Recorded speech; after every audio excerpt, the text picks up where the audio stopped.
I think to myself that if you want to have exceptional outcomes, you're going to have to engage in exceptional behaviors. Yeah. If you want abnormally good outcomes, you're going to have some abnormal behaviors in your life. You're not going to do what normal people do and anticipate having the best outcomes in life. So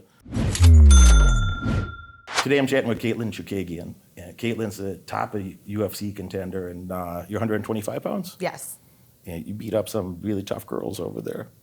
I was at your last fight. I was in the front row at your last fight at Apex. And Nice. You had a confidence when I see you walking up there. And I watched a couple of your fights previously that I saw on television different times.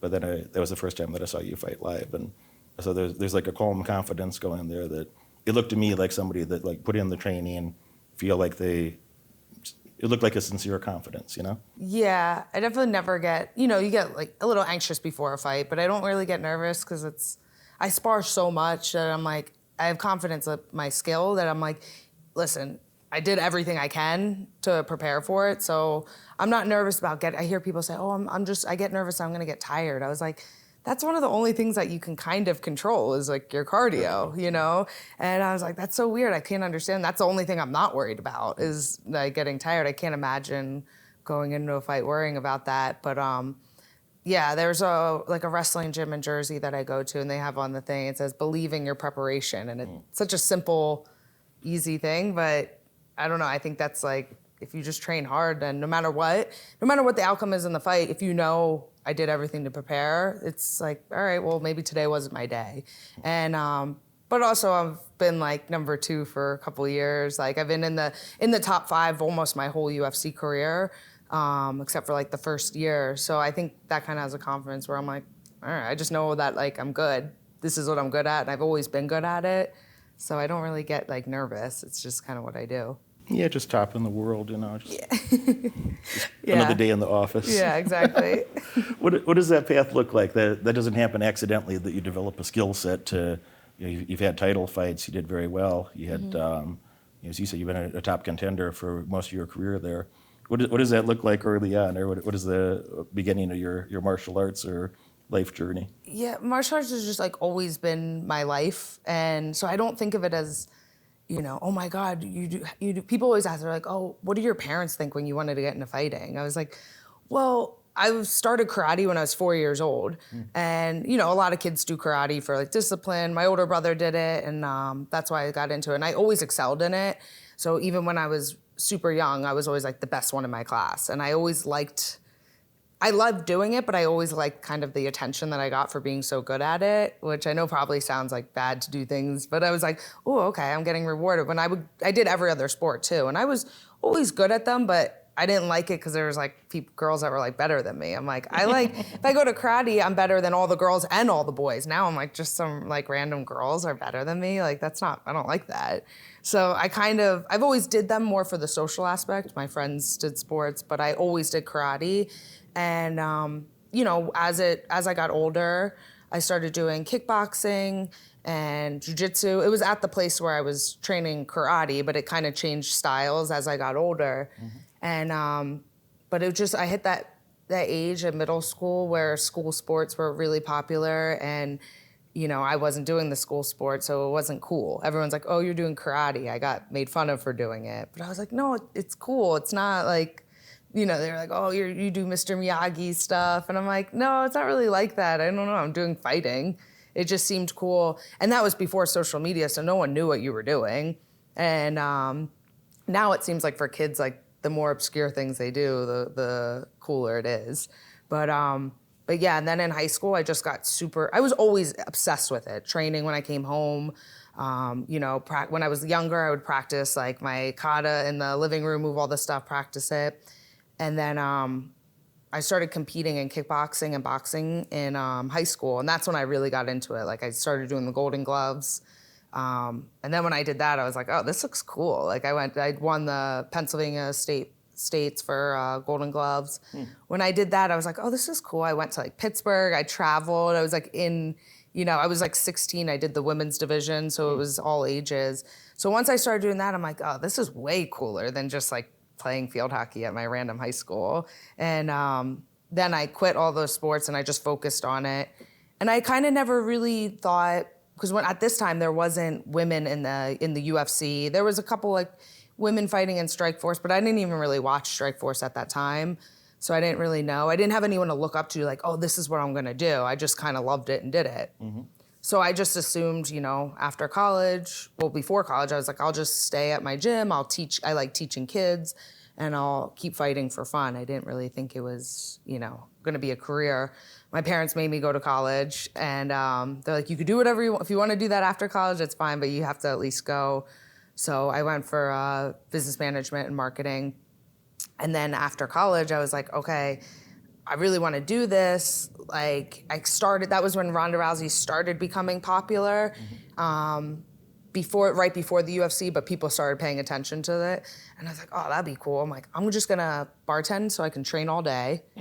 And I was like, I'm gonna do this till I'm 25. And by 25, if I'm not pro or on my way there, then I'll just train for fun and I'll get like a real job. And sure enough, by 25, I was pro and I was doing really well, excelling. Like, I was undefeated as an amateur, and just kind of went. And then I was like, oh, thank God, so I don't have to get an office job, So it kind of just all worked out. I gave myself a deadline, and I just met it, and then I just kind of kept going from there.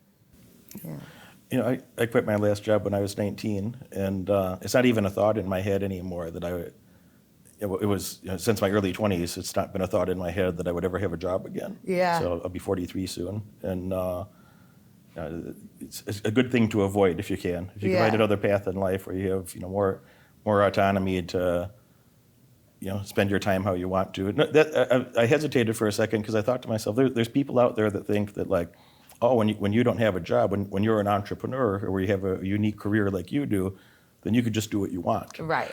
Of course. Yeah. People say that all the time. What is your version of doing what you want? What has that been like in recent years? Yeah. I mean, I kind of just build like a life that I wanted. I mean, I still feel like, I'm a kid going to karate after school. I'm just doing what I like to. I'm doing the same thing I would have done if I wasn't getting paid for, and I just kind of always did whatever I wanted to do.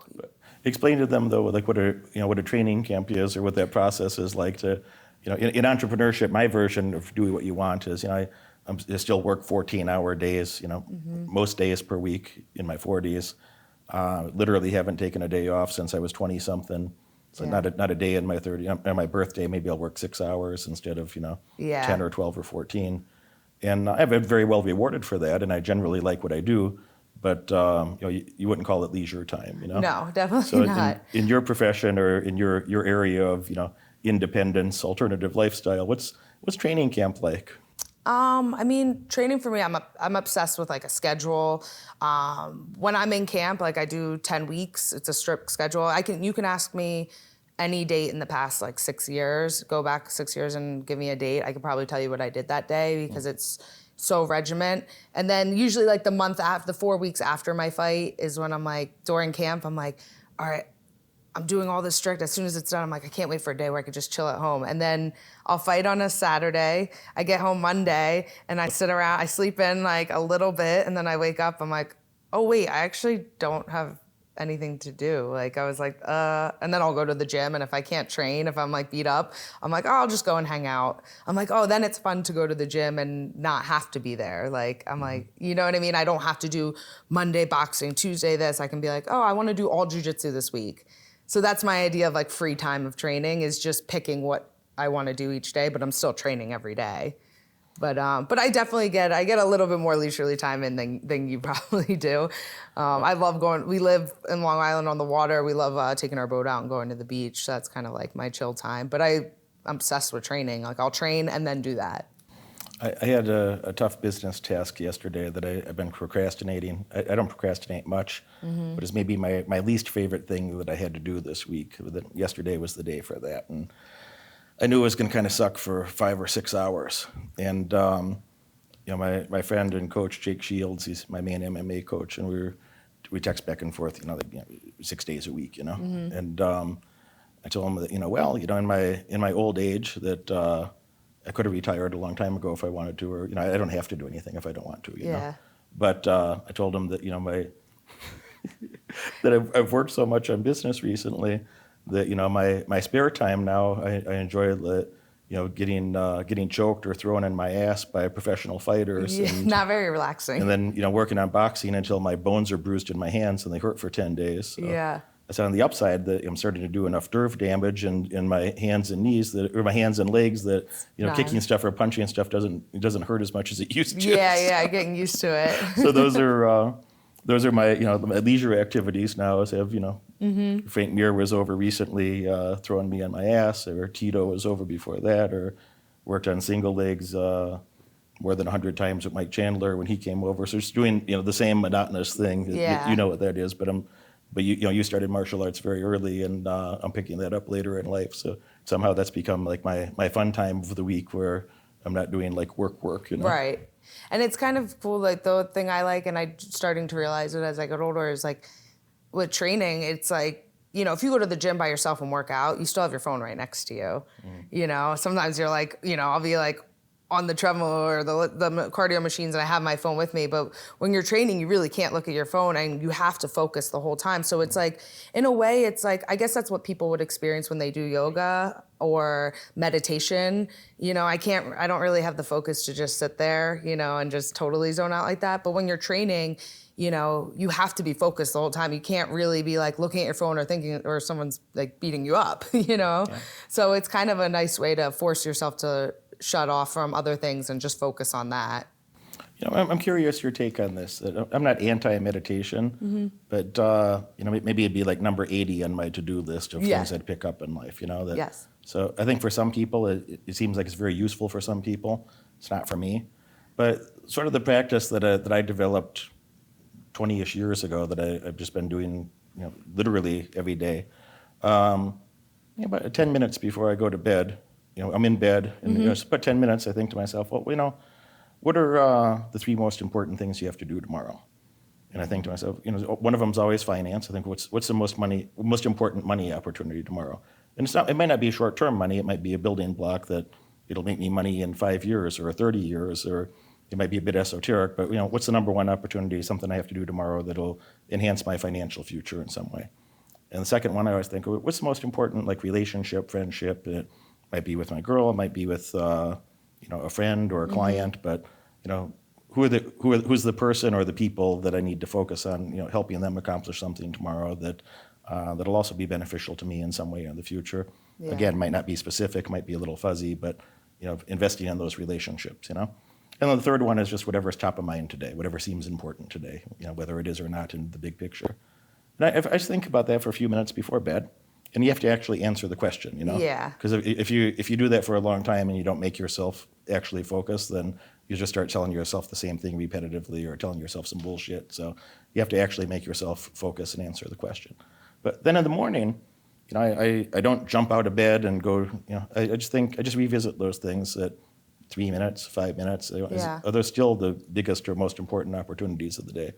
And a lot of things just kind of auto-correct in your sleep, that you're like, well, no, there's probably this other thing that's more important, and I've been putting it off, and I should go get that shit done right now, Yeah. So, I mean, that's a form of meditation, From my perspective, and I'm curious, you must have some version of this. It might be very different, but something that helps you focus your brain the same way. From my perspective, it kept me focused every day. That a lot of people don't have any goals in life. Oh, yeah. They're fumbling around. They're doing not much. Whether they work really hard for 30 minutes and they wonder why they're not successful at something yet. Yeah. And that kept me focused for literally a couple decades, and I think I'll continue doing this forever because it's really helped me. It keeps me focused on bigger picture things, that I'm always advancing the ball and moving forward with that. And I think it gave me that calmness that, like, if I know that I'm focusing on important things and I'm taking care of the most important things in my life, like, what would I be anxious about, or what would I be? I don't have much anxiety or nervousness about anything. Right. That's how I feel. I'm like, I never, my husband always laughs, like, he's like, nothing rattles you. I'm like, I don't know, you'll just figure it out. If I was just sitting around, not thinking about things that I want to do, set myself up for the future, or things I want to do now, or like even for fighting, like, I've been fighting for so long, I could just coast, but like every training session, I'm like, what can I do to get better for my next fight? Where I see, I'm around so many fighters, professional, top level, everyone, for so many years, and it's like people just come in and they just like go through the motions of it, and they're like, yeah, they put in the work that they showed up, but I'm like, that's not enough. That's enough for, you know, like an accountant coming in for the lunch break, you know, that's enough for them if they just want to do it for a workout. But I'm like, this is your job. You have to do it differently than other people. But, you know, just staying focused and like kind of like always having a purpose for what you're doing. Otherwise, it's just kind of a waste of time. I mean, if, like I said, if you just want to do it just, you know, for fun, that's great. But in order to get better and be at the top level, it has to be, you have to have some sort of focus. I'm curious your take on this. I say very frequently there's, you know, there's this internet culture that you're along the lines that, you know, again, you're going to work hard for 3 hours and have some magic successful outcome. And, you know, I mentioned Chandler earlier. He and I had a conversation about this. We were in Miami and we were in Fort Lauderdale. And I had a Rolls-Royce Phantom. We're in the back of the Phantom and we're having a chat about you know, he brought up the topic of like overnight success. And he's like, you know, since he at that time he said was signed with UFC for about 1 year at that time of the conversation, and he's like, you know, I as an athlete every day for the last 20 years, you know, I worked my ass off in college, and you know, top wrestler in college, did great at Bellator, 3-time champion, et cetera, get signed to the UFC, and a lot more people, you know, he had that spotlight on him that provides, and a lot more people became aware of who he is. Right. And you know, he says that they treat him like as a, you know, overnight success that, you know, Yeah. only took him 20 years to do that. And, Yeah. and I laughed about, you know, I told him the business analog for my life. Yeah, it only took me 35 years to be an overnight success. Yeah. You know? So, you know, I I think to myself that if you want to have exceptional outcomes, you're going to have to engage in exceptional behaviors. Yeah. If you want abnormally good outcomes, you're going to have some abnormal, you know, behaviors in your life. You're not going to do what normal people do and anticipate having the best outcomes in life. So, Yeah. what's that version in your life, or how have you experienced this sort of thing? I'm at a weird part in my career where I'm like starting to realize I'm like, wait, I'm like almost like a veteran in the sport. Where for so long I was always thinking like I was the new person in there, and I was just, this is my first fight in the UFC, or this is my second, and this person's been in longer than me, and then all of a sudden, like, I don't know when it hit, but recently I'm like, like other girls, even in the UFC, are thinking that about me, or just girls that aren't in the UFC but at the gym, and I'm like, it's kind of weird. And then, you know, for a while I kind of wanted to help other girls that train, because I'm like, listen, I know how to do this. Like, especially, you know, it is a little different for girls and guys to have, I feel like I know, I went through it all for so long that I feel like I know ways to show girls like how to like cut the fat and just this is how you do it. This is how you can be good. And so I'm like, I have all this knowledge. I want to like share it and help girls, because no one helped me. I didn't even, you know anyone that did it, what I did. When I was training, it was like, you know, I had the 2 amateur fights and I was the only girl in a room full of like guys that fight at like 155. And it was like, just go with them, they'll go light on you. And it worked, but like I kind of had to like trial and error with different type of training techniques, different things. And I try to help new girls coming up, but then I get so frustrated. I'm like, they don't listen. And I'm like, I'm not like, they listen to 60%. They listen to nothing. They'll listen one day when you're there and you talk to them after class, and I feel like they almost like trick me, because they're like, okay, yeah. And then they don't come the next day. And I'm like, I just helped you. I'm like, why do I care more about you doing this than you do? And then for years, like the same girls, they'll just still have on their Instagram that they're a fighter. And I'm like, but you've only had like 1 amateur fight in the last 4 years, and you haven't had a job because you're fighting. And it's like, that's a big thing. I think a lot of people now, they want to be fighters and they say that they're doing it, but really I think they just don't want to like grow up and get a job, because then that's like their excuse, like, I'm training all day. I'm like, but you're not, you know? Yeah. Or if you... It's like somebody that moves to Hollywood and they're going to be a model or an actor, and they're working at a diner for 5 years and they've never been in a show. But yeah, well, at least they're like actor. Working, you know what I mean? At least they're providing some sort of income. But yeah, it was frustrating. And then for a while, then I was just like, you know what? I'm like, maybe if there would be a time where like a girl or a guy would come around and like would listen to me, and then that would interest me. But I'm just kind of like, I get too upset when I try to help people in it, just because I'm like, I had no help. If I had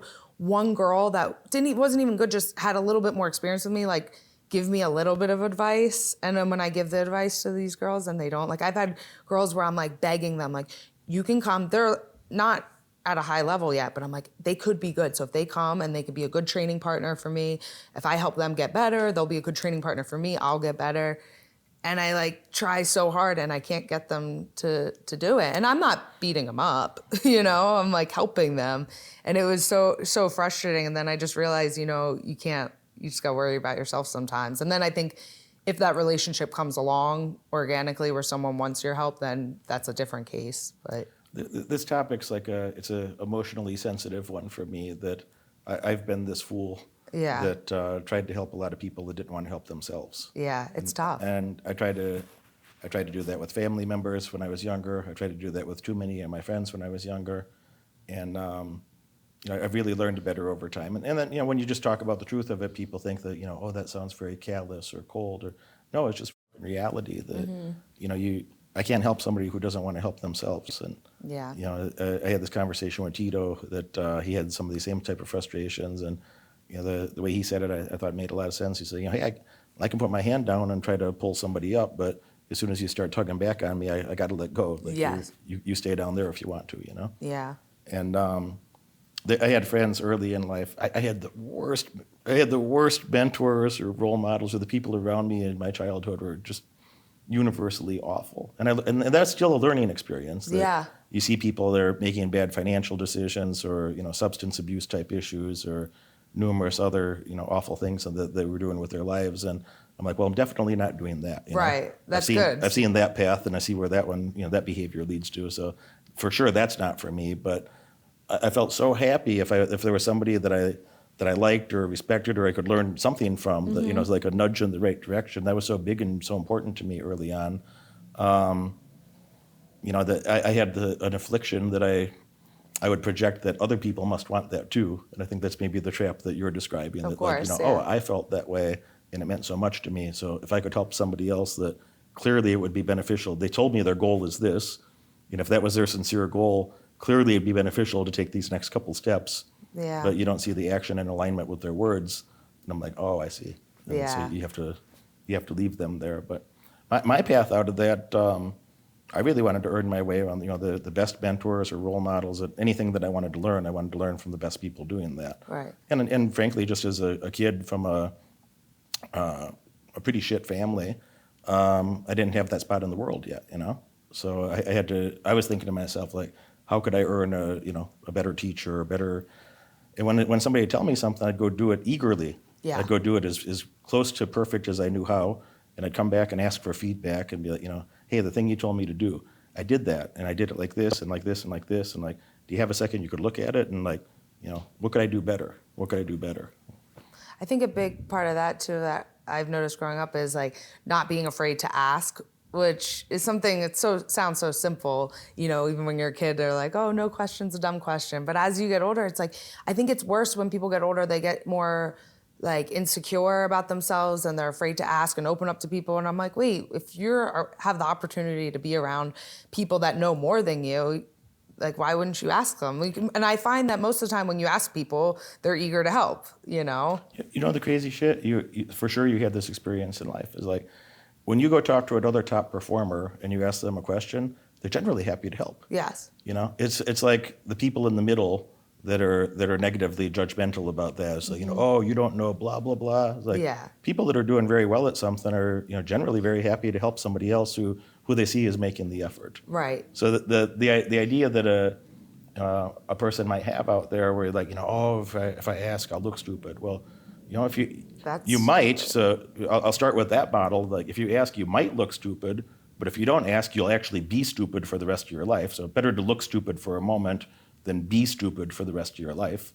And secondly, if you're asking somebody that's a top performer themselves or spent their life around other high quality people, they're not going to judge you negatively or think you're stupid at all. Yeah. They'll be like, oh, this is a person who's engaged in life and wants to do something. They're on their path to be somebody. Right. They want to do a bit better. Yeah, I mean, that's what, like, I always feel like right away I'm like, hey, I don't know about this. What do you think? And I think if you're just honest with people, and it's crazy to me how many people don't ask things just because they feel silly. I'm like, well, usually if I like were to ask someone for advice on something that I didn't know, if they were, an asshole to me, I would just be like, all right, well, they're just an asshole. I don't really want to hear what they have to say anyway. So it kind of works out fine. But I think that's just kind of a confidence thing. If you're confident where you are in life, then like, I don't care who put anyone in front of me. I'll have a conversation. I don't care what they think about me because I'm confident in myself. But I think that's where a lot of people struggle. I was going to bring up that word confidence. That like, if you've developed a skill set or two or three at a high level, like you have enough confidence from that. You know how hard it is to do something, to be really great at anything. That like anybody else who's really great at anything would never judge you negatively for being, there's plenty of other areas of life that you probably didn't have the time to put that same focus into. Yeah. So, I feel like myself, I don't want to put words in your mouth, but I imagine this is a similar thought in your head, that I did good enough in a few areas. I did so exceptionally well that I don't mind saying that, hey, there's plenty of things I'm not good at. Like, Yeah. I wouldn't be a good heart surgeon. Right. I wouldn't be a good tennis coach. I'm never going to learn to be a good golfer. I couldn't care less. Yeah. Don't care enough about it to pay attention.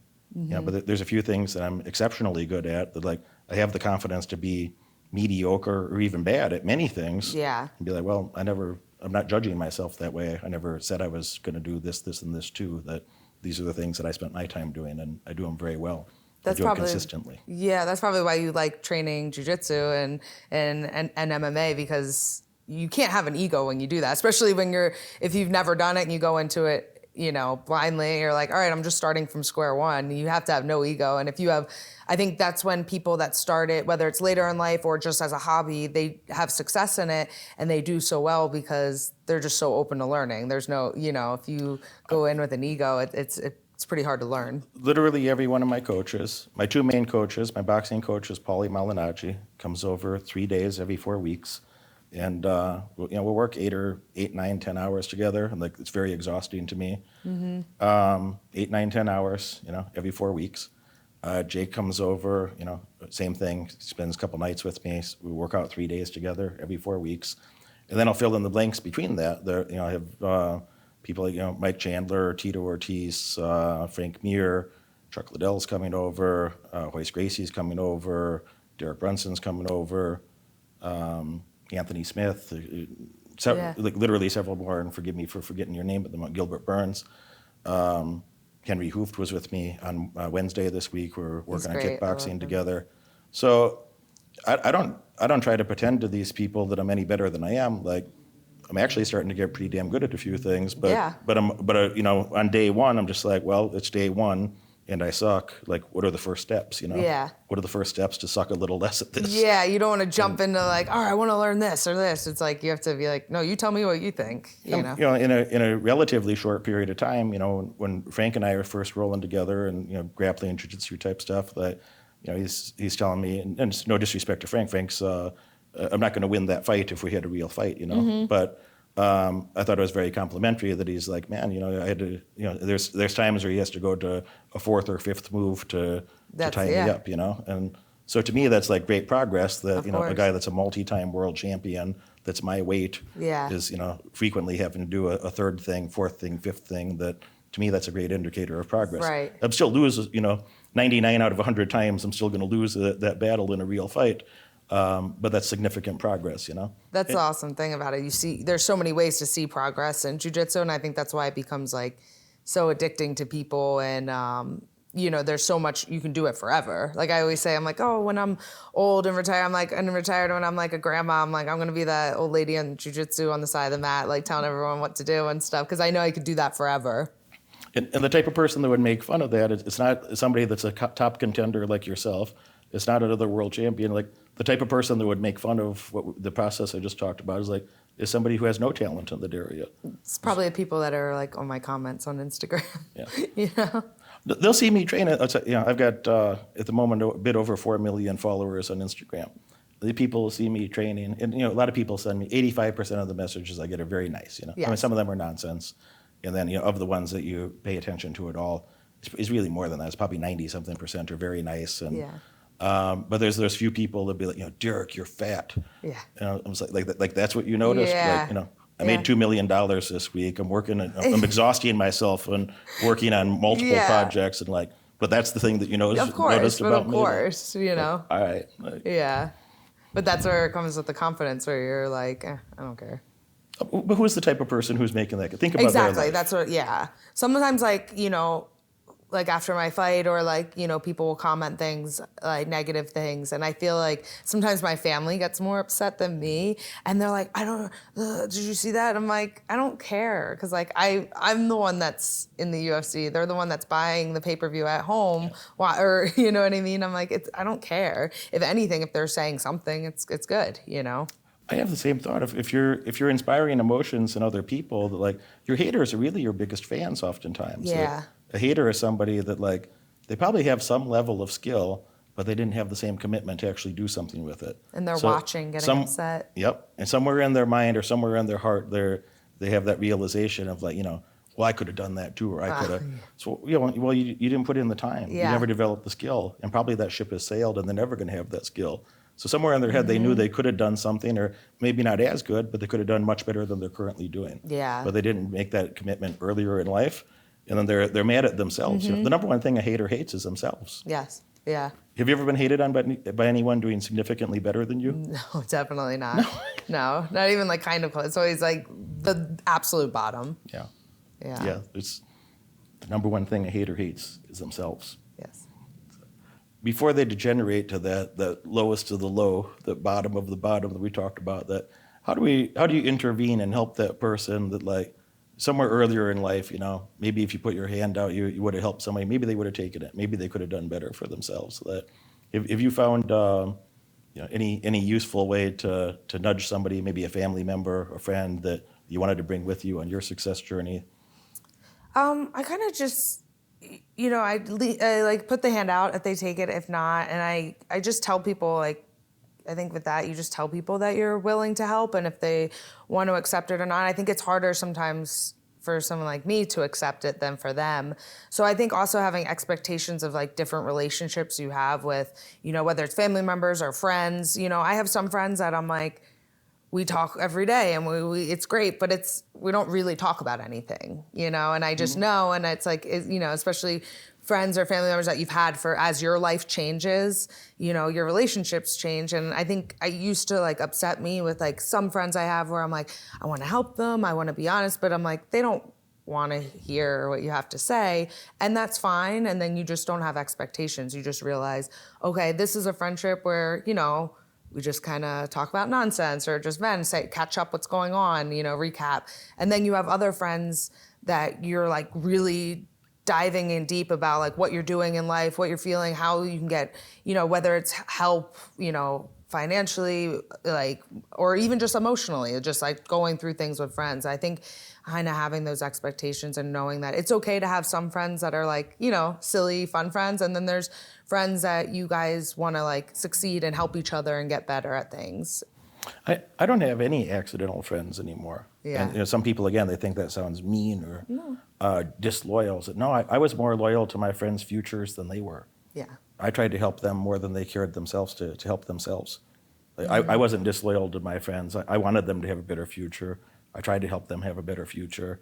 But like people that I knew, like say in my teenage years, they were dedicated to stupidity. Mm-hmm. They were dedicated to having disastrous outcomes, and they don't. They made fun of me. We could do all sorts of hoodlum type things as a teenager because that's the environment that I came from. That was cool. Yeah. But if I say hey man, read this book. So, book. Yeah. Yeah. I say, hey, I'm a high school dropout. Later, I had 3 college degrees. Later, I spent 9 years in university. So I went to U Chicago for grad school later. But I'm a high school dropout.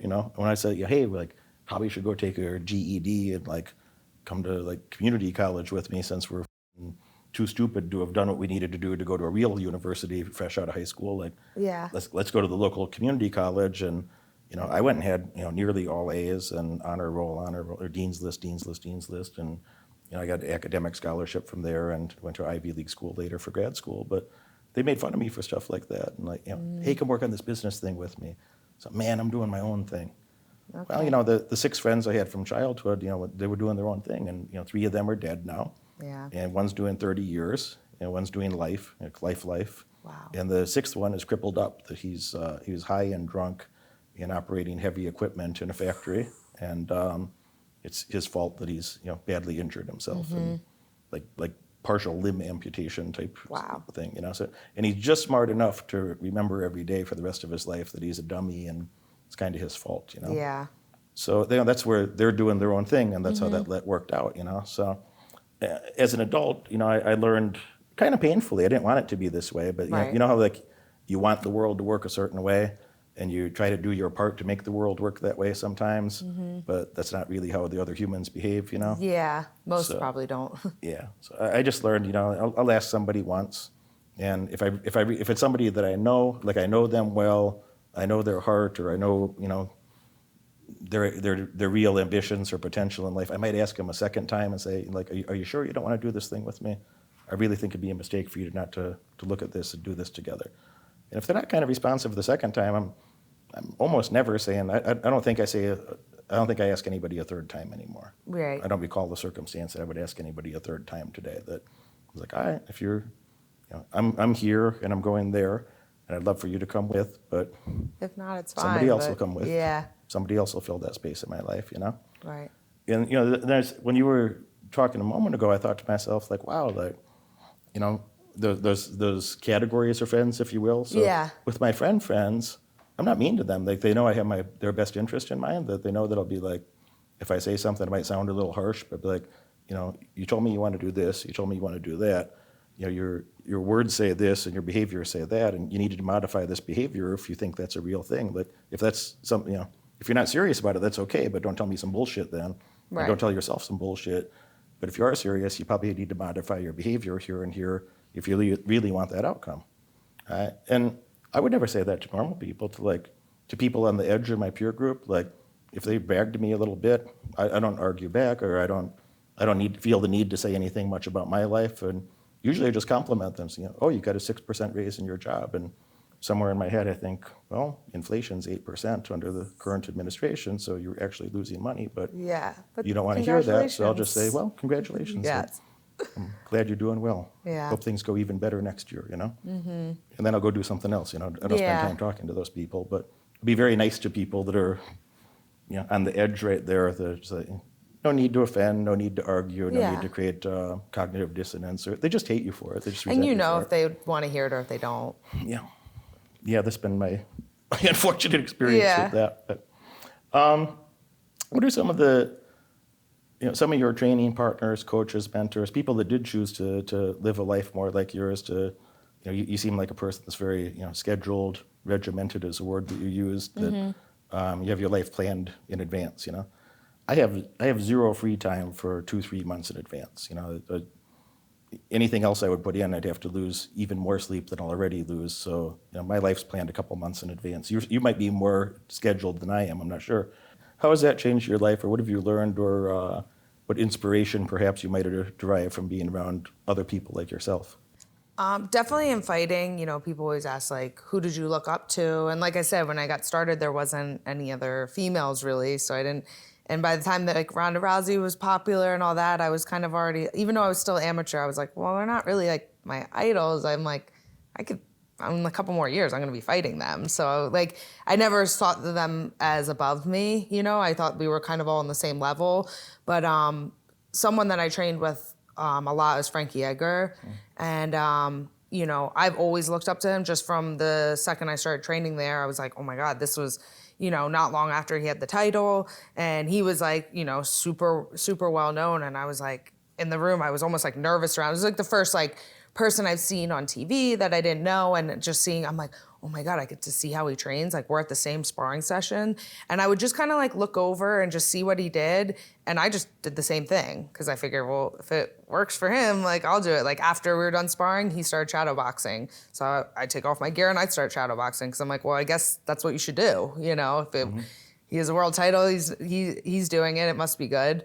And so his coach at the time, which is now my coach, Mark Henry, I would just like bug him. I was like, has a pizzeria, but he wasn't like a full-time coach. I mean, he was, but he only had a few fighters and he was coaching them out of his house, and then going to the sparring sessions. And I remember I was like, messaged him. I was like, hey, like, can I get like a session with you, one-on-one session? And he was kind of like, I don't know. Like, I've never really trained girls. I think he was like, you know, married and had kids and probably didn't want to like, you know, he's like, I just do this for fun on the side. I'm not really like, and then I was just like, okay. And I just like kept showing up every practice and just looking at what they were doing. And like, when I would hear him talking, it was such a small group. So I had the advantage of listening too. Whatever I would hear him coaching to Frankie, I would be like, okay, what's he teaching him? And I would just do the same thing. And then eventually he started seeing that and he started like, my style of fighting is kind of similar to what he coaches. So I started getting like, I'm just gonna keep showing up. They're gonna like, I'll just annoy him until he works with me. And it works. But I get a lot from him and Frankie, just seeing him. Like I remember, you know, he would just be done and helping everyone there. And I'm like, you know, maybe I was naive, but I had this persona like, oh, he's a pro. He's coming in. He's only worrying about himself, which I would understand if he was. He was helping everyone else in the room, doing his rounds, helping, and just like, oh, if you didn't know him and you walked in, you would have no idea like who he was. And I always admired that and thought that was cool. And I just like how he trains. I mean, he was already had so much success, and he was training like he was getting ready for his first fight like that. Actually, it seemed like he always had that motivation. And, you know, to this day, like we spar on Tuesdays and Saturdays. And this is kind of where I got, I think, my strict schedule. If you go on Tuesday, any Tuesday for the last 10 years, Frankie's the first one there warming up, like run. You walk in, sparring starts at 9:30, you walk in at 9, he's sprinting, like jumping up and down, getting warmed up. And, you know, meanwhile, then there's kids that have like 2 pro fights. They're walking in at 9:45 with a coffee in their hand. It's just like, wait, don't you? And I was like, wait, don't you? I'm like in the middle. I'm older than the young people and I'm younger than Frankie. And I'm like, don't you see what he's doing? Why are you doing something different? Like you think, I don't understand that. But I just definitely, I mean, he's had like last summer, he had his hip replaced, you know, 2-3 weeks later on Tuesday at 9 a.m., he can't train, but he's at the gym and I'll just sit on the bike. Like he's still showing up and doing that schedule and everything for years. And I just kind of, I don't know, maybe when I got into it so early, I just kind of figured, well, he knows what he's doing. It's working for him, let me do that. And that's kind of where I guess was like my inspiration. Yeah. No, that's fantastic. And I talked to my friend Jake about this. He's my main coach, and I asked him different times, in his life that there's a time we had, 15 fights in a row, and he beat up a lot, several world champions during that time, that former or future world champions. And I said, what was your life like during those years, this 6.5 years or so that didn't lose a fight? And what was your training schedule, or what were your routines in life during that time? And he's like, there's people that would, win a fight and they want to go party for a month and then go back to training. And he's like, when I'd win a fight, if I won a fight on Saturday, I'd probably take Sunday off, but I'd be back to the gym on Monday. Yeah, Sunday's like the travel day. So you got to travel home, so you can't train. Yeah. Yeah. And, that was, and, he and I talked about our different versions of that, but it's something that, really, made me identify with him, or be like, oh, this is a guy, like he gets that, we can work together. That a different question I asked him when we chatted like this was, I said, what are some of the things that you had to say no to so you could say yes to the things you wanted most? And he's like, well, you're not going to your girlfriend's birthday, so on and so on. And nobody talks like this. And I've thought, like, I lived my life this way, Yeah. And when I say that, like, people look at me like I'm an alien. I'm like, no, I've skipped most of my girlfriend's birthdays over the years. Yeah. Most. There's people have died in my family, and I had plans, and I didn't go to their funeral. People that my best friends died, and I didn't go to their funeral. I had shit to do. And literally, it's the same people that you tried to help them on a better path. And I had to talk to my friend's mother. He passed away. She wants me to be pallbearer, and I said, hey, you and I both tried to help him for the last many years, and then this is what he's doing. This is what he did to himself. Yeah. And so I'm not going to go to his funeral. So I got shit to do. Yeah. So I'll come back and say hi to you. I'll be back in town in 10 days or whatever it was, and I'll stop and I'll say hi, and I'd love to see you if you want to spend time together, but I'm not going. So have somebody else carry the bum. Yeah, I feel like it's, so my last fight was the second week of January. So during, December, everyone's like, oh, that sucks. You miss like, you know, because I have to cut weight and diet and strict schedule, not going out, not doing anything. And they're like, oh, that's so terrible. You miss Christmas and New Year's. And I'm almost like offended when people say that because I'm like, wait, you're putting me, you think, I'm like, I'm way beyond caring about Christmas Day. I'm like, you know what I mean? Caring about eating like a dessert on Christmas. And it's almost like, I understand where people are coming from and they're like, oh, that sucks. I'm like, like I said, it almost offends me because I'm like, wait, you think that I care more about like that than that's just you know what I think sucks is being middle class. Yeah. And I might not push too deep on the topic for Yeah. you, but you know what I think sucks is being born in a first world country and having tremendous opportunities that you know, I've traveled to 66 countries, I think, and I've seen some countries that it's pretty rough over there. And if you're born in a first world country and you're okay being mediocre, I think that's what sucks. Yeah. And that's most people. I think most of these holidays are a celebration of mediocrity. These are things that are invented by politicians, and you know, and then supported by corporations that they can turn it into a marketing event. Right. And then the celebration of not every holiday, but the celebration of many holidays is a pandering from politicians, supported by corporations, so you know normal people can take a day off. Right. And that's fine. I'm not mad at normal people, by the way, if Yeah. that's their calling, if that's what they want to do. But I think it's unfortunate that there's a lot of people in the world that would love to have the opportunities that you know a 50th percentile person has in the environment where we grew up, and they would have done something with it. So Right. I have a lot more admiration for those people than people that are just okay doing not much and then you know getting drunk on the weekend to celebrate their. What are they celebrating? Yeah, I think, yeah, I don't know. Just like maybe I think it's trying to convince themselves that they're happy. But like I said, or you said it before, maybe that's what they want. Maybe they are. I always think like when I see people and I'm like, oh, they must be so miserable. But I'm like, maybe not. Maybe they're happy. Maybe it's almost like they're so like ignorant. And that's just, I can't imagine being like that, but maybe they're happy. I try to understand. I don't think they're happy. It's just my take. I don't want to project that into you, but it's just my take is that it's a culture. I grew up in a culture around a lot of these people that they give each other affirmations that they all know they're somewhat miserable, but none of them want to ask themselves to do more in the short term. So as a defensive mechanism, they give each other affirmations of like, oh, you're doing good, girl. They're hey, congratulations, fella, you're 4% raise. You must be really proud. Good for you, you know. And I'm like, because wow. they don't want those people to hold them to a higher standard because they don't want to hold themselves to a higher standard. If they're willing to hold themselves to a higher standard for a period of time, you'd have to graduate to a different peer group. Yeah. I'm like laughing because it's almost explaining a conversation that me and my husband had recently. We're both I grew up in a small town, Quakertown, Pennsylvania. I grew up in small town Illinois. Yeah, and my husband grew up in a small town upstate New York. So we kind of have like different but similar upbringings of where we grew up. And we were talking about it. It's so funny. Like I don't really use Facebook that much. It seems like it's mostly people from like where I grew up, family, and then like, you know, as I got older, I use Instagram, whatever. But every once in a while I look and we always say, we're like, I'll post like won my UFC fight and I'll get on Facebook, I'll get like 2 likes, or oh, I just bought my first house in East Hampton.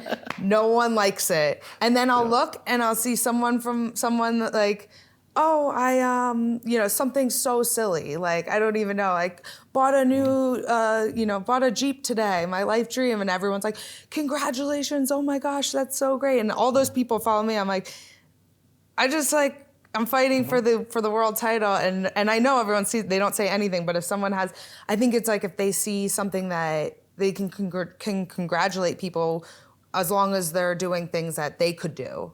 You know, if it's over, it's like, and I always say, I'm like, my husband always jokes around. He goes, imagine if you actually put like the things that you do, because I don't even post it, because I almost like not feel bad, but I'm like, I know people don't want to see it. So sometimes I like, will do things with real estate. I don't even like tell anyone that I do it because, I'm like, they don't want to hear, they don't care.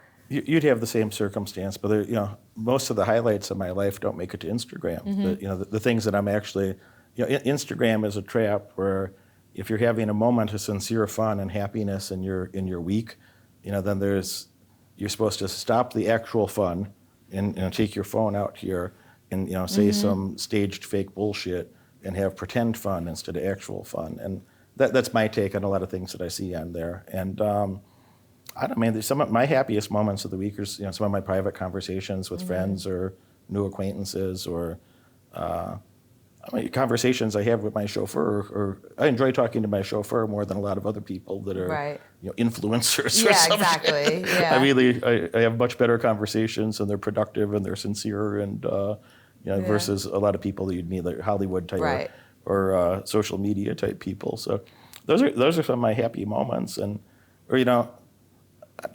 I flew in economy. I fly a lot. And for many years, for about 6.5 years, I was flying like 200 to 250,000 miles a year. Wow. 100 plus flights a year. Uh-huh. And, until I was 39, I was in economy all the time. I just, if I got a free upgrade because I fly a lot, that's cool, but I never paid for first class. And then I started thinking about it, and like, how much more money, how much would it cost you if every flight all year you paid for first class and business class? And I'm like, 40, 50 grand more. And I'm like, you're telling me you couldn't make more than 40, 50 grand being a bit more rested, a bit more comfortable, a bit less fatigued. And every flight I'm on, first class or business class anywhere I go. And, I don't take a photo of it every, Right. I'm doing it 100 times a year. Yeah, exactly. I don't need to take a photo or a video of, like, it doesn't occur to me, unless we're having a conversation like this, doesn't occur to me, or there'd be numerous things that you would do day to day that, like, would be a great victory for a lot of people, but, like, do you want to enjoy your life, or do you want to document some nonsense? So I literally have to, if I have people overtraining me, or other people around, I allow the guys to bring a camera around me for about an hour. If we spend 3 days together, they can come along for an hour and bring a couple of cameras, and all right, we'll do the camera thing, and then leave me alone to live my life again. Well, it's nice when you get to the point where you have people doing the camera stuff for you, so you don't have to think about it. I'm no good at it. Yeah, that's good. It never occurs to me I should take my phone out and, like, I'm about to enjoy dinner. Let me eat cold food instead, and take 4 takes of my dinner and say some scripted bullshit instead of just enjoying my dinner. I'm no good at it. If I had to do it myself, it would work good. Yeah, I have like girlfriends that get ready and they're like, I didn't even get a good picture last night. It was a waste of an outfit. I'm like, that's not like a one-time thing. I hear that all the time. I'm like, wait, what? I'm like, I thought you were like enjoying hanging out with me. I didn't know it was for, for a picture. But yeah, it's just different, I guess. I guess different things are important to different people. I have like kind of a question, but I feel like it might be boring for the camera. But might be the best one. Just this being my first year pretty much into real estate, now it's coming time for like taxes. And all of a sudden I'm like, yeah, everything's good. And then we're doing that. And I'm like, okay, I feel like I should have more of a game plan going into tax season. And I'm like, with houses that we renovated or flipped, and this is the first year where I'm like, do we write off things? Do we show an income? Like, what's the best thing to do to prep to make sure I'm able to still get mortgages? Because sometimes everyone's like, oh, write everything off. And I'm like, well, I want to make sure I can still get another mortgage next year. Gotcha. If that makes sense. So you want to show enough of an income that a bank feels comfortable lending you more money, but you also don't want to overpay on your taxes, more than you're legally required to pay. Yeah, that's kind of the thing. Like, we got into real estate doing it, and I felt confident. And then now we get to this point, I'm like, you ask people, some people are like, oh, just write everything off. Some people are like, no, you got to show an income. And it's kind of like, I don't really know the healthy balance if we're still I want to make sure, obviously, if I see something else that I have no issues getting another mortgage. I know a guy that teaches only 3 courses. Doesn't teach tennis, doesn't teach, surgery, but does teach about, entrepreneurship, about real estate, and about global markets. And my real estate course will start, I think the next one will be in about 4 months, and 3.5 months, something like that. So happy to put you on it. Yeah, that'd be great. It might compete too much with your training schedule. You might not have the time for it this moment. Your husband, if he'd want to join, easy, no problem. But just have to show up and do the work. Yeah. And And that's the hard part, that's, it's not busy work, but, my clients are this way. My terms and conditions are like one sheet of paper, two sides, and it might probably says 3 or 4 times in there, like, if you don't do the work, we're going to throw your ass out of the program and give you no refund. And then I'm probably going to make fun of you with the rest of the group that, and if I sound mean when I say that, like, who the people that least want an underperformer in the group is the other people in the group that are doing their work, Yeah. So happy to have you on, or happy to put your husband on, as a guest, and you'd learn a lot from it and answer a lot of those questions. And Yeah. and I don't mind chatting off camera and answering a couple of I could fill in the blanks on that in Yeah. 5 or 10 minutes, after our chat here today. But I mean, as a general rule, I think I'm not a fan. I'm not as aggressive as I could be on my taxes. So my accountant would say, well, you could write this off and this off and this off and this off, and I'm like, yeah, I can, and maybe I could, and maybe I overpay like 1% in my lifetime, Yeah. But if I overpay 1% in my lifetime, but I'm an entrepreneur forever. I haven't had a job for almost a quarter century. Right. So when I have audits at some time, never had audits yet, but I have no fear of an audit, Right. And when I get audited in the future, and I will over time, statistically I will.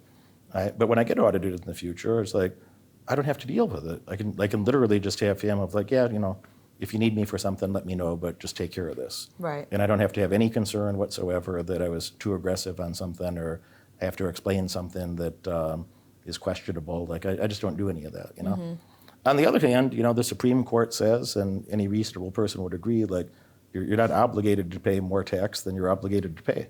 So, Right. why do you want to pay, except for the reason you said, why would you want to pay, extra taxes except to be able to show a higher income, that perhaps gives you access to, higher loans or more loans, In real estate or in business in general, you already have the right framework in your head. You already know what it takes to build something.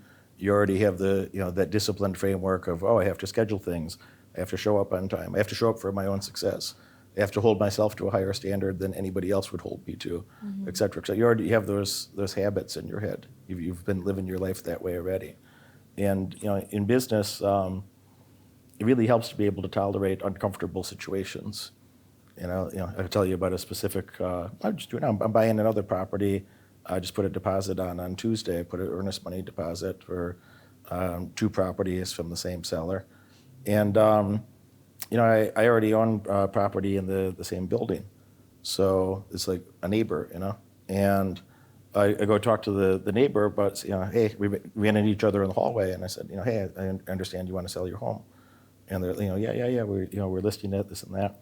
So I'm having a conversation with them, no realtor involved, Now they already have a realtor, and their realtor, the last thing the realtor wants them to do is talk with me. Of course, yeah. And they already have a contract. The realtor is going to get paid, maybe through litigation, but the realtor is going to get paid. I'm not trying to get them to like subvert their realtor or do something out of integrity with the contract that they signed.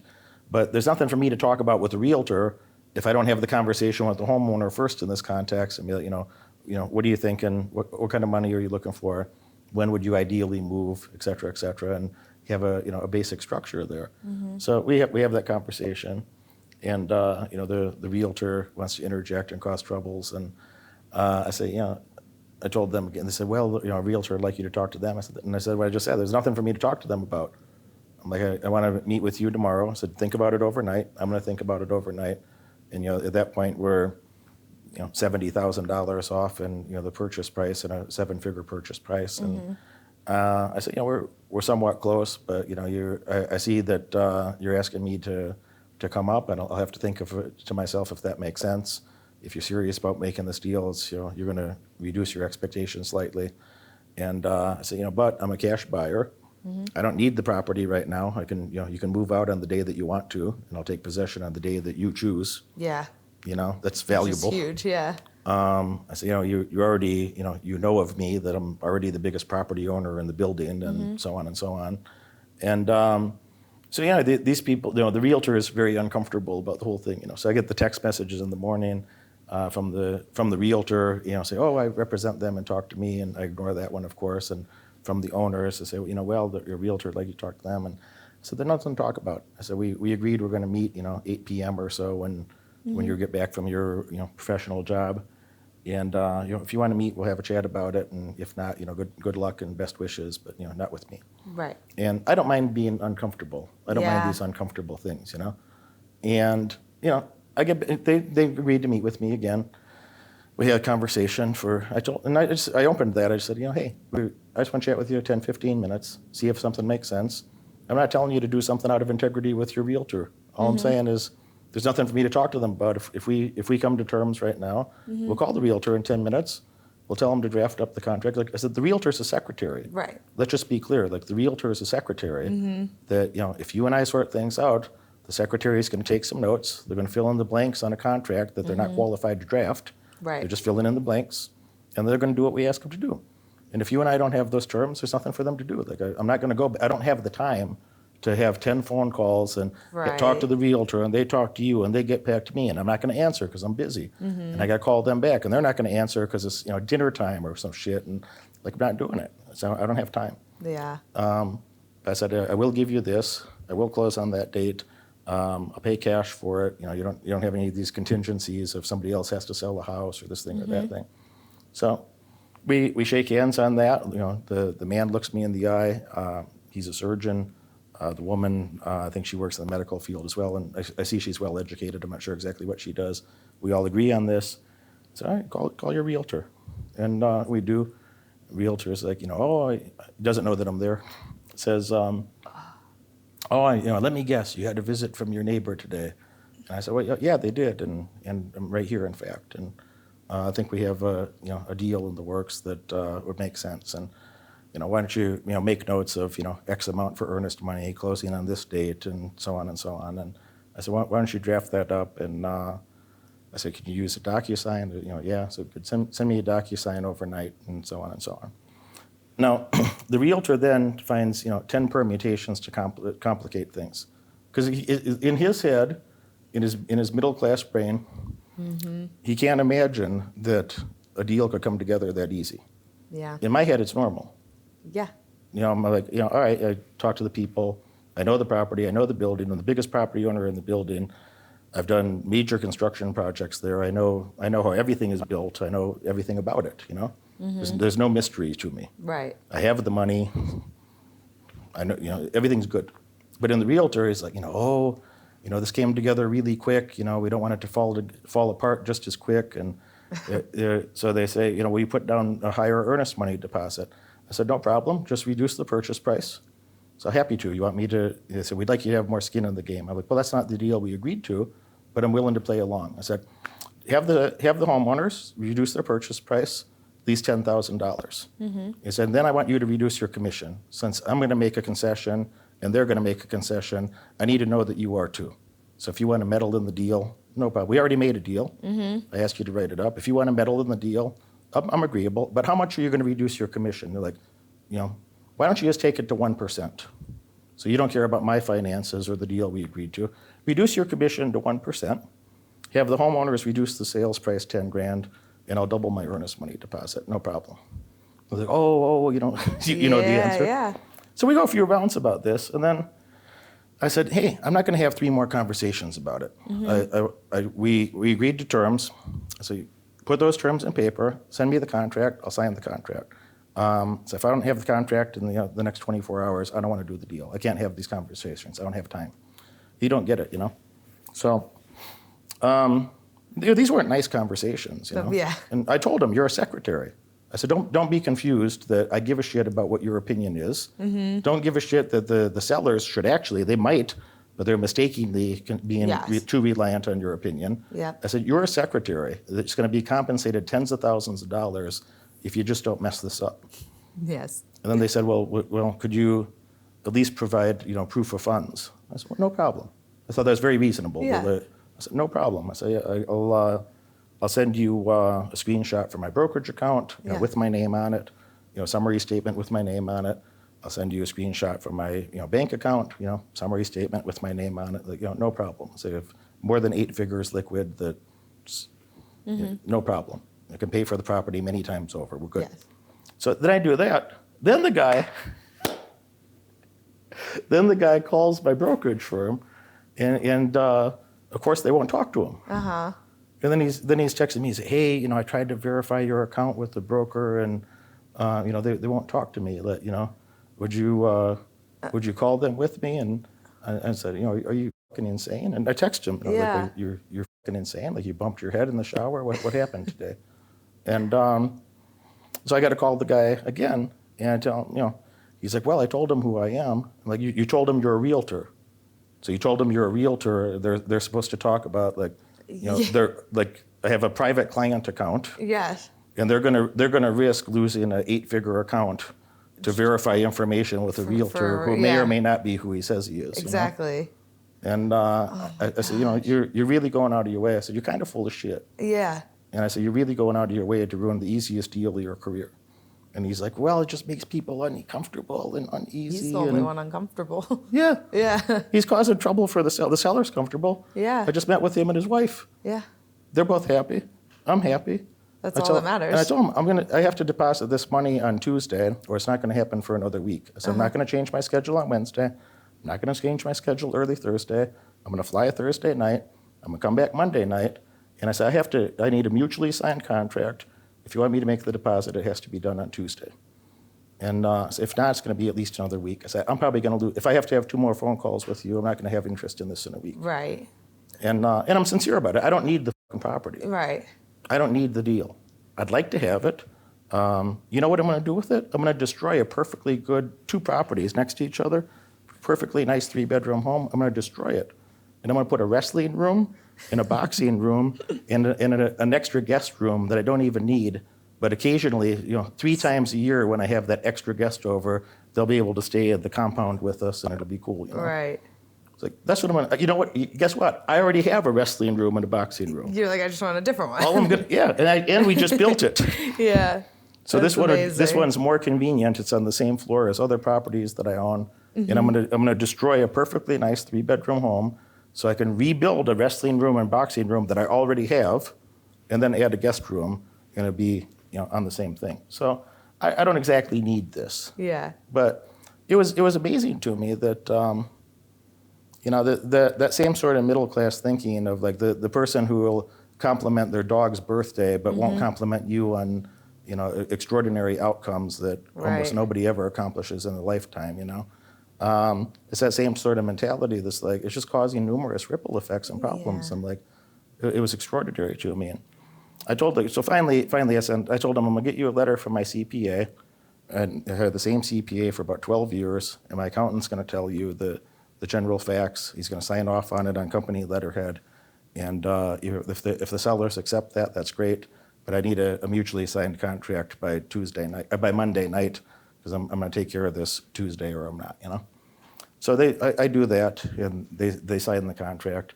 But then the guy finally meets me, the realtor guy finally meets me, and he's still, he's like a little worm, like a nervous little wormy fella, He's not a bad person, but just, And I said, I'm not, he understood better then. Like when we met in person, then like we both understood a little better, honestly. Yeah. And I said, I'm not the type, I don't have to ask my wife, can I spend $1 million? Right. Yeah, exactly, yeah. I don't have to have a conversation like that. And, so I get where you're coming from, but it's not good use of my time to have these conversations. And I'm like, you can't do that. Like, I'll go deposit the money, everything's good, but you're gonna have crazy adventures in realty, And some things when everything comes together perfect, they're gonna think is too good to be true, and they're gonna find a way to mess things up sometimes. But in your life, what are some of those, uncomfortable moments or expectations? Maybe that's a better way to say it. Is what are some of the expectations that you've had, of yourself, or how have you looked at your career in terms of, you've been a top contender for years and years. You spent most of your career as in the top 5, as you said. Currently number 2, yeah. Mm-hmm. Currently number 2 in the world at your weight class, in the most premier, best, most well-respected organization. Beat the hell out of some of the extremely talented and wonderful women. How have you looked at your career so far? How do you think about expectations from in your context of life? In one aspect, I think that I'm disappointed in my career, but then in another aspect, I'm satisfied and fulfilled with what I've accomplished. But it's not like I always think people are like, oh, that's amazing. When someone's like, what are you ranked? And I have to say second, and they're like, wow, that's so great. In my head, I'm like, oh, I hate that I have to say this. It's like the most embarrassing thing ever to have to say I'm second in the world. Because I'm like, well, technically it means I'm like third because it goes then the first and then the champ. So really I'm like, well, and I always say that. They're like, and my ranking is number 2, but I'm always like 2, but really it's third because there's 2 people above me, and it just like, I don't know. I just don't like talking about my career too much because I'm like, I think if people that think, oh, wow, that's amazing. I'm like, well, you don't understand the levels of it. I mean, my whole goal was never to be in the UFC. My goal was to be the UFC champion. So I fought for the world title. I lost. So I feel like I've failed at my goal so far. So in a way, but it's not something that, you see stories of athletes that take second in the Olympics, but 1 second on a track race or something. And it 200ths of a second. Yes, yeah. And it eats away at them their whole life. And that definitely isn't me. I think I'm very happy. If I got like an injury and I could never fight again, I'm so happy with my life and what I've accomplished and, my marriage and everything else. Just feel like I'm generally a happy person, and I would just kind of gear my focus onto something else that I'm passionate about and just kind of make new goals. And so I'm not embarrassed in that sense or unfulfilled, but I just kind of like cringe a little when I talk about my career just because I'm like, well, I'm number 2. It doesn't matter unless you're, but I think that that's a good thing because it means, you're up at the top. There's like, even in the UFC, they'll be like, this person, this fighter has 10 finishes and I have no finish. That's like one of my biggest criticisms in the UFC is I have no finishes. And then there'll be, someone in the same division as me has 10 finishes, say. I'm like, yeah, but they've never fought anyone in the top 15. I've only fought. So what? But to me, that's common sense. I'm like, well, I could never fight that person because they're way too, they're, too far below me.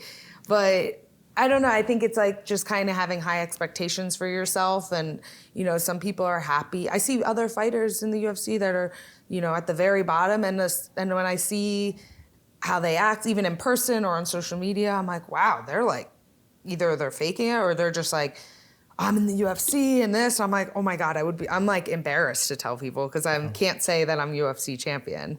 They made it to the roster, so that's the story they get to tell for the rest of their life while they work as an auto mechanic or a mid-level manager somewhere. That's like really sad to me, I know people that have fought in the UFC, retired, and moved on, and that's still like, well, I was in the UFC. I'm like, oh my God, don't say that. Like, I don't know. It's just kind of, it's no different to me than, the person that was the varsity football player in high school. It's the same thing. If you're not the best, if you're not like Tom Brady, why are you like, But I think that that's a good thing. And I think there's a healthy balance with it for me because like I said, I'm still happy with everything I've accomplished. And I've been able to just do what I love, which is, probably the hardest thing for people to find in their life. And I've been able to do what I love and use that to help me go into something else for the future. In my self-talk, for more times than I'd like to admit, 20,000 times, maybe more, I'd play this cruel game with myself. I'd say, are you behaving like a champ or a chump? Mm-hmm.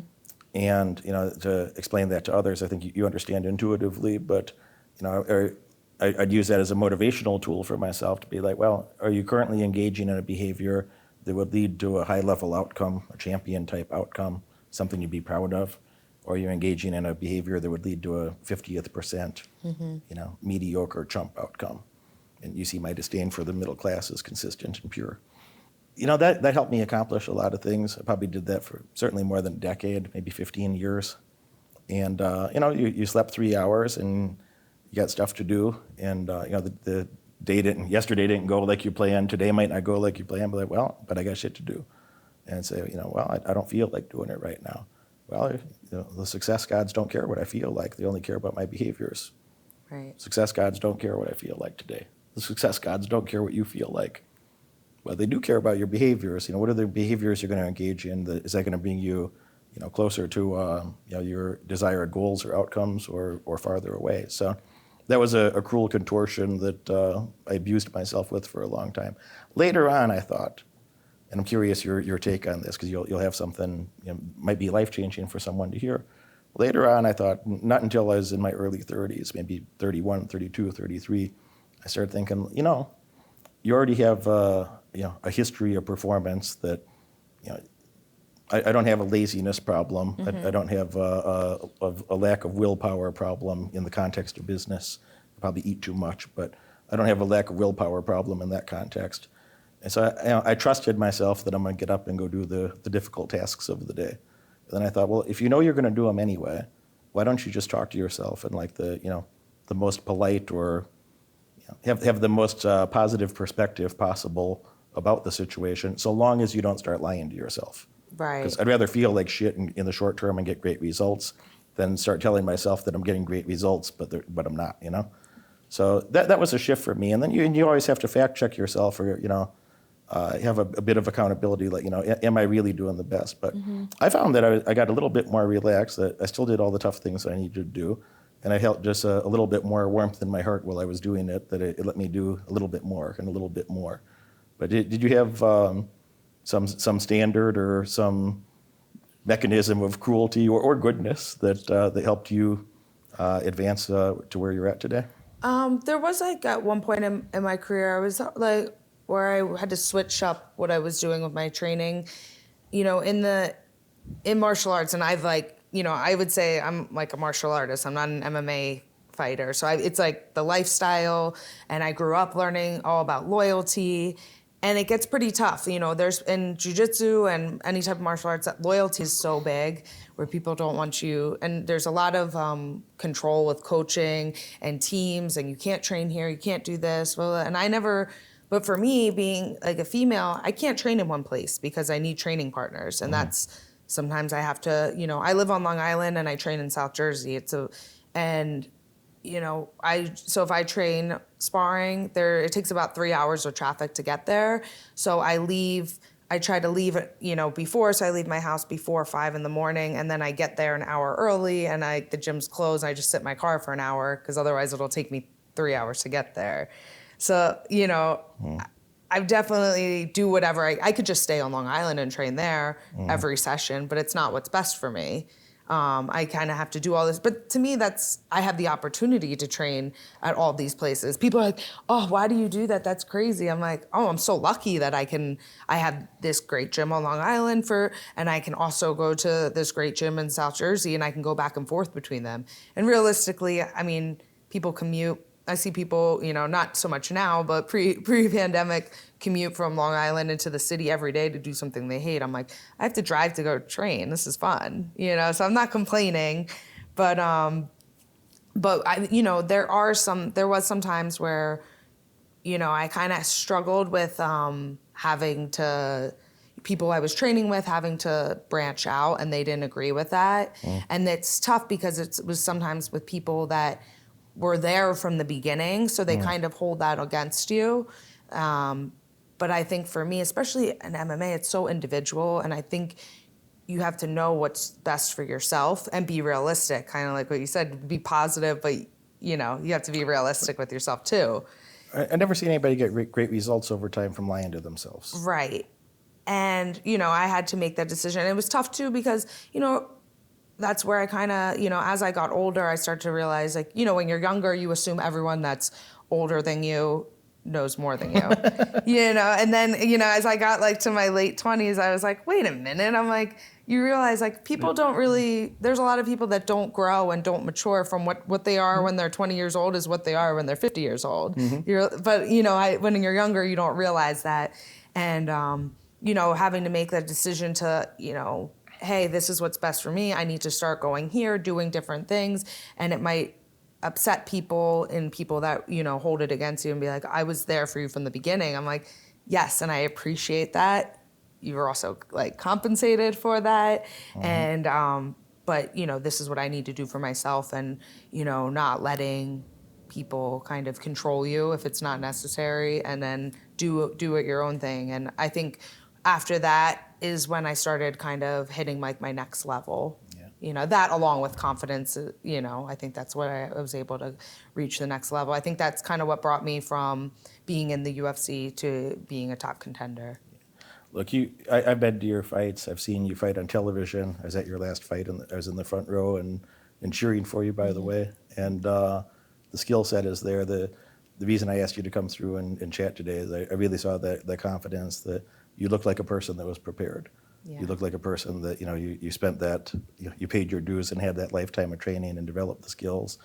And, maybe better than I do that, in that top five, the skill set they might be slightly differentiated, but the overall skill set is so close, anything can happen one night or another. So if it's a goal of yours, I wouldn't be a bit surprised if you get that belt around your waist and hold it high above your head and make fun of your haters. Yeah, exactly. So thank you so much for spending the time to come through. That your wealth of information, and I appreciate that's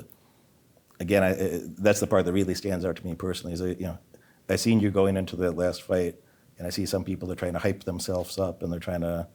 And if I go on stage, if I go talk to a large group of people, or meet another president, or whatever happens in my life, like I never feel that need. I'm like, no, I know who I am. I know what I want. I'm going to go do the thing that I built for myself. I'm going to go live my life, Right. And I knew that you were that type of person, that you're not trying to hype yourself up or lie to yourself. Like, you did the work and you're the real thing. And I like Valentina. I've met Valentina, but I wouldn't be surprised to see that belt around your waist someday. Yeah, definitely looking forward to that.